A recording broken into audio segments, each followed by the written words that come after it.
그 LK99 선행문헌 뭐 이거랑 이거 두 개 조합하면 되는 거 아니냐 이렇게 고자질할 사람들 엄청 많을 거예요. 그래서 결국 지금 상태로는 그 LK99 특허 출원은 절대 특허를 등록받을 수가 없어요. 그런데 극복할 수 있는 방안들이 있어요. 안녕하세요, 사슴이에요. 저는 별리사예요. 병아리랑은 관련 없어요. 오늘은 지난 시간에 이어서 LK99 외국 특허 등록 가능성을 얘기해 볼게요. 혹시 특허가 뭔지 잘 모르시는 분들은 위에 이전 영상들 참고해 주시면 돼요. 그 이전 영상 별로 볼 생각 없으신 분들을 위해서 그 내용 설명에 전제가 되는 부분 좀 간단하게 요약해 드릴게요. 먼저 당연하지만 특허 출원과 특허 등록은 다른 개념이에요. 특허청에 특허 출원하는 거는 특허권을 달라고 요청했다는 거예요. 그 특허청이 특허권 달라고 할 때마다 다 주진 않겠죠? 특허 등록은 그 특허권을 달라고 하는 요청에 대해서 특허를 받았다는 거예요. LK99는 지금 특허협력조약에 의한 출원으로 전 세계 150개 넘는 국가의 특허를 이미 출원한 상태예요. 근데 LK99를 해외에 출원했다는 건 아무 의미가 없고 해외에서 특허 등록을 받아서 특허권 형태로 되면은 그제서야 이제 돈이 된다는 거예요. 그럼 해외에서 등록을 받을 수 있는지 분석을 해봐야겠죠? 저번 영상에도 얘기했지만 특허 제도는 보통 나라마다 다 비슷해요. 그 자료 화면으로 나갈 법적 근거는 좀 이해하시기 쉽게 한국 특허법 기준으로 해서 첨부할 거예요. 혹시 외국에서만 특이하게 적용되는 부분이 있다면 그때 설명드릴게요. 오늘 영상에서 다룰 부분은 LK99 발명의 진보성 판단을 다룰 거고 그중에서 진보성 부정편을 다룰 거예요. 영상이 너무 길어질 것 같아서 진보성 부정편과 긍정편으로 나눴어요. 이제 시작할게요. 특허권으로 보호를 해주는 그 발명의 대상은 가치 있는 기술적 진보를 포함하는 발명만이에요. 거꾸로 말하면은 만약에 LK99가 가치 있는 기술적 진보가 없다면은 특허 등록을 안 시켜준다는 거예요. 근데 가치 있는 기술적 진보가 뭐냐고 하면은 개인마다 다 기준이 다르겠죠? 그 어떤 법을 만들 때 개인의 기준에 따라서 좀 다르게 해석할 수 있는 여지가 있으면 안 돼요. 특허법도 마찬가지고요. 그래서 LK99의 기술적 진보가 있는지 여부는 그 어떤 객관적인 기준을 정해놓고 판단을 해요. 그 객관적인 기준이 뭐냐면은 그 LK99가 종래 기술로부터 쉽게 발명할 수 있는 건지예요. 다시 말해 LK99를 특허 출원하기 전부터 존재했던 기술, 이거를 종래 기술이라고 해요. 종래 기술로부터 LK99를 쉽게 발명할 수가 있으면은 진보성이 없는 것이고, 그 종래 기술로부터 LK99를 쉽게 발명할 수가 없으면은 그 진보성이 있는 것으로 판단을 해요. 쉽게 발명할 수 있다라는 거는 어떤 발명이 종래 기술과 차이가 있음에도 불구하고 차이가 크지 않아서 그 차이를 극복하기가 어렵지 않았다라고 했을 때 쉽게 발명할 수 있었다라고 얘기를 하는 거예요. 차이를 극복을 하는 것은 보통 여러 가지 종래 기술의 조합으로 극복을 해요. 근데 이게 좀 법률 용어들이라 좀 그대로 옮기려고 하고 있는데, 진보성을 인정받으려면 LK99 발명을 하기가 쉽지 않으면 된다는 게 LK99 발명을 하기가 어려워야 된다는 게 아니에요. 말이 어렵죠? 쉽지 않다고 어려운 건 아니에요. 쉽지도 않고 어렵지도 않고 뭐 적당한 그런 난이도가 있을 수 있겠죠. 아무튼 그 LK99 발명을 종래 기술로부터 하기가 쉽다고 인정되는 경우만 아니면은 진보성이 인정이 된다는 거예요. 여기서 이렇게 오해하시는 분 있을 수 있어요. 아니 그럼 이게 뭐가 문제되냐? 만약에 LK99 발명하기 쉬웠으면 뭐 개나 소나 발명했겠지. 근데 이게 보통 그렇게 만만한 문제는 아니에요. 실무상 특허 등록 거절의 99% 이상은 진보성 위반 문제로 거절돼요. 특허 출원했다가 등록이 거절되는 경우에 99% 이상 이렇게 돼요. 특허 출원이 뭐 이렇게 100개 있다 쳤을 때 저 이거 특허 출원하겠습니다 그러면은 이제 심사관이 야 너 이거 옛날에 있던 기술에서 뭐 이거만 이렇게 조금 바꾸면은 이거 쉽게 개발할 수 있는 거잖아. 그 안 돼. 특허 등록시켜줄 생각 없어. 돌아가. 99개는 이렇게 된다는 거예요. 뭐 그러면 뭐 세상에 뭐 이렇게 쉬운 게 어딨냐. 발명자들이 뭐 그리 발명을 그렇게 쉽게 했다고 특허청에서 이렇게 구두쇠처럼 등록을 안 시켜준다는 건지 의아하실 수 있어요. 근데 이게 누굴 기준으로 이 발명을 하기가 쉽다고 느껴야지 진보성이 부정되는지에 대해서, 거기에 대해서 우리가 생각하는 것과 기준점이 많이 달라서 그래요. 예를 들어 발명의 난이도를 생각했을 때 초등학생한테 쉽지 않다고 느껴지는 난이도이기만 하면 진보성이 인정된다고 할 수도 있고, 중학생을 기준으로 쉽지 않다고 느껴지는 난이도는 돼야지 진보성이 인정된다고 할 수도 있겠죠. 그렇다면 이 둘 중에서는 중학생을 기준으로 쉽지 않을 때가 기준점이 훨씬 높은 거예요. 상대적으로 더 높은 수준에 있는 사람을 기준으로 할수록 진보성을 극복하기가 더 어려워진다는 거예요. 통설과 판례는 해당 발명 분야의 통상의 기술자를 기준으로 해서 출원 시점에 그 발명을 쉽게 발명할 수 있었으면은 그 발명의 진보성을 인정할 수 없다고 해요. 통상의 기술자는 법적인 용어인데 그 어떤 조건들을 만족하는 가상의 인물을 가정을 한 거예요. 어떤 조건들이 기준인지 말씀드릴게요. 통상의 기술자는 해당 발명 분야에 대한 학위를 가지고 있어서 연구 개발을 위한 통상의 수단과 능력을 뭐 자유롭게 이렇게 구사할 수 있는 사람이에요. 그리고 이게 좀 빡센 기준인데, 출원 시점을 기준으로 해서 기술 분야에 있는 그 기술 수준에 대한 모든 것을 입수하여 자신의 지식으로 할 수 있는 사람이에요. 모든 것이라고 했어요. 모든 것. 보통 이제 교수님 정도 수준이면은 뭐 이 정도 범위 내용들을 알고 있겠지, 이런 게 아니에요. 출원실 기준으로 해서 뭐 세상 어딘가에서 찾을 수 있는 자료이기만 하면은 기술 분야에서 뭐 하버드 교수님들도 모르고 있는 지식들도 뭐 알 수 있다는 거예요. 뭐 세상에 그런 사람이 대체 어딨어. 뭐 하실 수 있는데 그런 사람 없어요. 당연히 없죠. 가상의 인물이니까. 단지 그 사람을 기준으로 한다는 거예요. 기준점이 높게 설정되어 있는 거예요. 근데 혹시 또 여기서 특허 분야를 어느 정도 아시는 분은 또 이렇게 얘기할 수도 있어요. 아니 근데 통상의 기술자가 모든 것을 다 알고 있다고 해도 그건 그냥 이론상으로 그렇다는 거잖아. 통상의 기술자는 가상의 인물로 기준으로서 법리적인 근거만 제공하는 거고 어차피 특허 출원을 거절하는 주체는 결국 특허청 아니냐. LK99 진보성 부정에 대한 입증 책임은 특허청이 지는 거니까 진보성이 부정되는 증거를 제출해야 되는 건 특허청 심사관 아니냐. 특허청 심사관은 어차피 사람 한 명이고 무한한 지식을 가진 통상의 기술자가 아닌데 진보성 위반을 입증한 선행문을 어떻게 제시할 거냐. 만약에 LK99 진보성 부정할 수 있는 선행문이 있다고 해도 그게 특허청 심사관 한 명이 찾을 수 있을 정도로 쉽게 찾을 수 있는 거였다면은 애초에 LK99가 이렇게 이슈되지도 않았겠지. 이렇게 얘기하실 수 있다는 거 알아요. 근데 LK99 특허 출원의 경우에는 좀 특수한 경우예요. 왜인지 설명드릴게요. 원래 종래 기술의 대상 적격은 기술 분야가 유사하기만 하면 어떠한 제한도 없어요. 근데 보통 실무상으로 여러 가지 현실적인 제약 조건 때문에 특허 문헌만 종래 기술로 인용되기는 해요. 그 증거로서 제시하기 위해서 찾아야 되는데 그 찾는 게 문제인 거예요. 사실 세상에 없는 건 없어요. 종래 기술 찾는 건 시간 싸움이에요. 찾으려면 시간을 많이 써야 돼요. 시간은 곧 돈이에요. 세상에 없는 건 진짜 없는데 그걸 못 찾고 있다는 거예요. 근데 LK99의 경우 지금 이슈가 너무 크게 돼서 모래주머니를 하나 더 달고 있어요. 이게 특허 등록되고 실용화되면은 정말 나라 하나를 사도 될 정도의 금전적 가치가 있을 거기 때문에 이게 외국에서 특허 등록 저지하기 위해서 선행문헌을 제공할 요인이 너무 많아요. 저번 영상에서 얘기했듯이 권영환 교수가 정보 제공했던 것처럼 그죠, LK99 이거 선행문헌이랑 비슷한 거 아니냐 정보 제공해주는 사람 엄청 많을 거예요. LK99가 똑같은 게 있다는 게 아니라 그 선행문헌 이거 A하고 이거 B하고 조합하면 LK99 쉽게 나오는 거 아니냐 이렇게 엄청 고자질을 많이 할 거예요. 별별 종래 기술이 다 튀어나올 거예요. 그 외국 심사 과정에서도 그 선행문헌을 그 자발적으로 제공하면서 이렇게 원기용 많이 모을 거예요. 우리 IMF 때 근무오기 운동했던 것처럼 미국에서 근무오기 운동하는 거예요. 그 원칙적으로 출원 시점 전에 작성되기만 한 거라면은 뭐 개인 블로그나 뭐 사이버드 다이어리에 적힌 글도 종래 기술이 될 수 있는 거예요. 예를 들어서 그 어떤 사람이 자기 개인 블로그에 술 먹고 올린 뭐 이런 글도 종래 기술로 활용돼서 LK99 진보성 부정의 근거로 쓰일 수가 있다는 거예요. LK99의 기술 분야는 초전도체 기술 분야고 조금 넓게 보면은 고체 물리 정도 분야겠죠? 결과적으로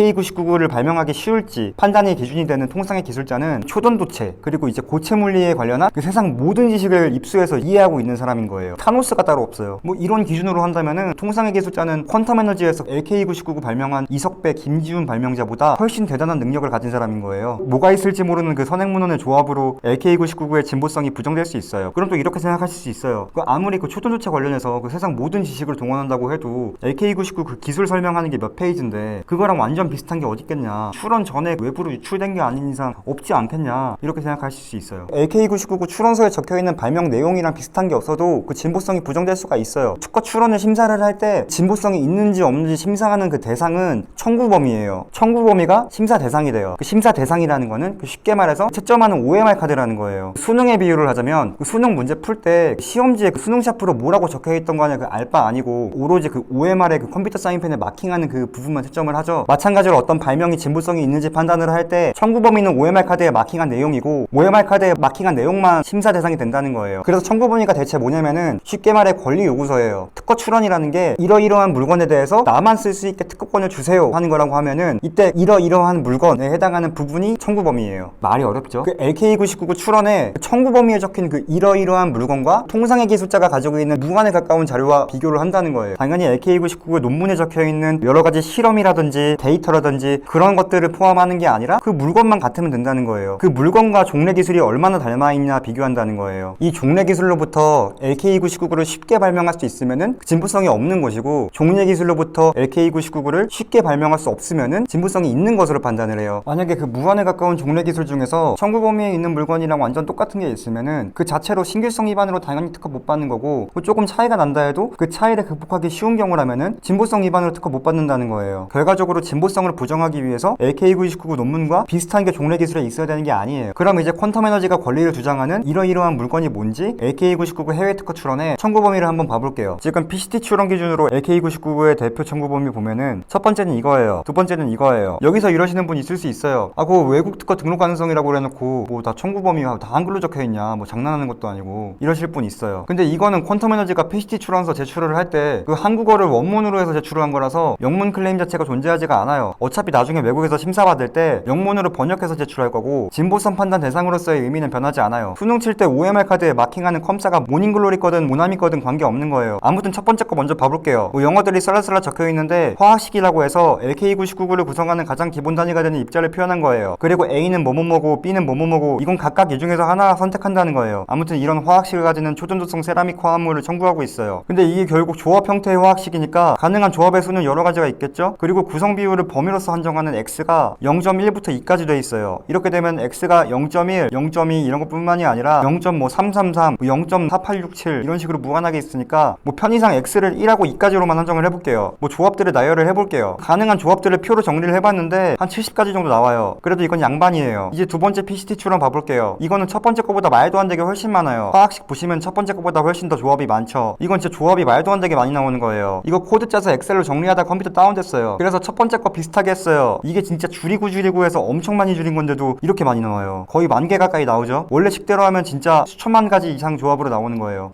지금 작성되어 있는 LK2999 청구 범위는 너무 넓어요. 와, 수천만 개면 많아서 좋은 거 아니야? 라고 생각하시는 분 있을 수 있는데 출원 단계에서는 그 반대예요. 청구 범위가 넓다는 거는 그만큼 공격당할 포인트가 많다는 거예요. 심사관이 트집 잡을 포인트가 많다는 거예요. 그리고 이 모든 조합이 다 진보성이 부정되지 않는다라는 사실에 대해서 방어를 해야 돼요. 여기 몇 천만 개나 되는 조합들에 대해서 하나만이라도 진보성을 인정받아도 되는 게 아니라 그 전부에 대해서 진보성을 다 인정을 받아야지 특허를 등록을 받을 수가 있는 거예요. 쉽게 말해 때릴 곳이 수천만 곳이나 있는데 그 중에서 한 군데도 맞으면 안 된다는 거예요. 이걸 출원일체 원칙이라고 해요. 이런 기준은 미국을 포함한 다른 나라의 실무도 다 마찬가지예요. 아무튼 지금 너무 조합이 많아서 청구 범위가 너무 넓어요. 그리고 더 문제인 점은 청구 범위에 온도 압력 조건이 없어요. 이 청구 범위대로 한다면 뭐 예를 들어서 마이너스 273도, 5000기압에서 초전도성을 가지는 뜬금없는 물질에 대해서도 권리를 요구하고 있는 거예요. 그래서 결국 지금 상태로는 그 LK2999 특허 출원은 절대 특허를 등록받을 수가 없어요. 그리고 또 기재불비 문제가 있는데 종래 기술 중에서 청구 범위와 비슷한 게 없더라도 그 청구 범위가 너무 넓으면은 특허를 못 받아요. 그 특허라는 거는 어떤 발명을 해서 뭐 세상에 이제 기술적으로 기여를 했으니까 기여한 대가로 뭐 일정 기간 동안 독점할 수 있는 권리를 주는 거예요. 근데 청구 범위가 너무 넓다는 거는 어떤 발명을 통해서 세상에 기여한 정도보다 그 훨씬 큰 권리를 요구한다는 거예요. 뭐 예를 들어서 뭐 자동차에 대한 발명을 해서 특허 출원을 했는데 뭐 청구 범위에 자동차뿐만이 아니라 뭐 전혀 기술적 연관이 없는 스마트폰도 적혀 있다면 어떻게 될까요? 그 자동차뿐만이 아니라 자기가 발명하지도 않은 스마트폰에 대해서도 권리를 달라고 요구하는 거니까 특허 받을 수 없겠죠. 뭐 내가 발명하지도 않았는데 자기가 발명한 거랑 관련이 없는데 당연히 특허 받을 수 없겠죠. 그 LK29 특허 출원에 적혀있는 뭐 실험 예라든지 데이터들을 보면은 뭐 납이랑 불이랑 뭐 인산 이런 것들을 조합하는 실시에밖에 기재가 안 돼 있어요. 그럼 나머지 실시에들에 대해서는 뭐 실험을 통해서 증명해보지도 않고 독점적인 권리를 요구를 하는 거겠죠. 이런 경우 진보성뿐만이 아니라 기재불비도 문제될 수가 있어요. 아무튼 이제 영상 마무리 지어야 될 것 같은데 부정적인 얘기밖에 안 한 것 같아요. 당연하죠. LK29 진보성 부정편이니까. 다음 시간은 긍정편이에요. 그래서 LK29 외국에서 특허 받을 수 있다는 거냐 없다는 거냐 이제 궁금하실 텐데 그 앞에서 얘기했다시피 현재 상태로는 특허 못 받는 게 맞아요. 그런데 극복할 수 있는 방안들이 있어요. 그리고 그걸 극복하는 과정에서 퀀텀 에너지의 미공개 특허가 중요한 역할을 할 수가 있어요. 이미 아시는 분들은 아실 텐데 지금 퀀텀 에너지가 출원한 특허 중에서 공개되지 않은 특허가 하나 있죠. 그 미리 간단히 말씀드리자면은 그 미공개 특허 출원이 지금 이 상태로는 특허 등록을 받을 수 없다고 말씀드린 LK29 해외 출원을 살리기 위해서 어떠한 도움을 줄 거예요. 아무튼 그 구체적인 내용에 대해서는 LK29 진보성 긍정편으로 찾아뵙도록 하겠습니다. 긴 영상 봐주셔서 감사해요. 사슴이었습니다.